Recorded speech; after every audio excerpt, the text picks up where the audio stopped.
The Gospel according to Saint John, chapter 3. There was a man of the Pharisees named Nicodemus, a ruler of the Jews. This man came to Jesus by night and said to him, Rabbi, we know that you are a teacher come from God, for no one can do these signs that you do unless God is with him. Jesus answered and said to him, Most assuredly, I say to you, unless one is born again, he cannot see the kingdom of God. Nicodemus said to him, How can a man be born again when he is old? Can he enter second time into his mother's womb and be born?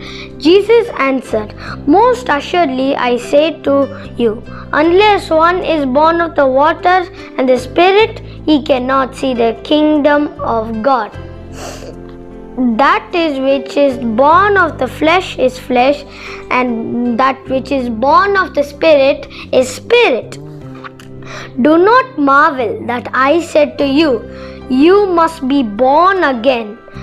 The wind blows where it wishes, and you hear the sound of it, but cannot tell where it comes and where it goes. So is everyone who is born of the Spirit. Nicodemus answered and said to him, How can these things be? Jesus answered and said to him, Are you the teacher of Israel and do not know these things?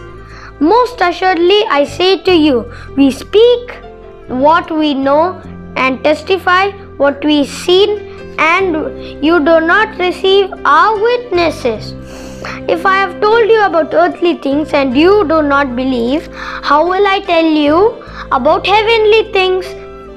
No one has ascended to heaven but he who came down from heaven, that is the Son of Man who is in heaven. And as the Moses lifted up the serpent in the wilderness, so the Son of Man must be lifted up, that whosoever believes in him should not perish but have eternal life. For God so loved the world that he gave his only begotten Son, that whoever believes in him should not perish but have eternal life. Amen.